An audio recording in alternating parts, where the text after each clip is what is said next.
As we look at what may be the most consequential year for telehealth policy to date, we cannot overstate the urgency for Congress and CMS to act on Medicare legislative and regulatory telehealth flexibilities.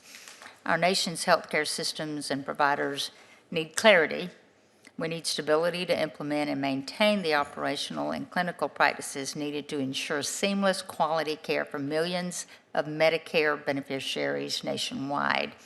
I strongly encourage CMS to work alongside Congress by continuing to share relevant telehealth data with members of Congress and staff, as well as continuing to engage with stakeholders through public calls on pertinent healthcare issues. How actively will CMS engage with Congress this year on telehealth policies? Senator, we'll be camped outside your door if you like, because this one is very important to us. As we discussed in our previous Q&A, telehealth is indispensable, especially in rural communities. It avoids the need for transportation. It makes it possible to have immediate access to a professional healthcare provider, and we don't want to lose that. And so we are at your door, ready to provide technical assistance as you all make decisions on what kind of flexibilities to continue to give us in working with the states.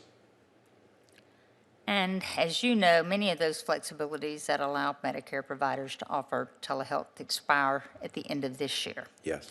And Congress plans to address these policies, but may not finalize updates until the close of the end of the year.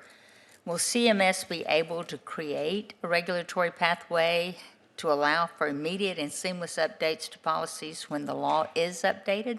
Senator, I don't think you're going to like the answer here, because regulatory work, as you know, takes more than just months to implement and actually put on the ground and operate. We are absolutely counting on the Congress before the end of this calendar year to come up with some telehealth solutions, because we won't have the kinds of flexibilities that you or I would want to see if we get past December 2024 without Congress acting to extend those flexibilities. We'll do whatever we can at the regulatory level, but more importantly at the executive level where we have any discretion. But as you know, the reason you all had to pass these extensions on flexibilities was because we didn't have a lot of executive discretion on what to do.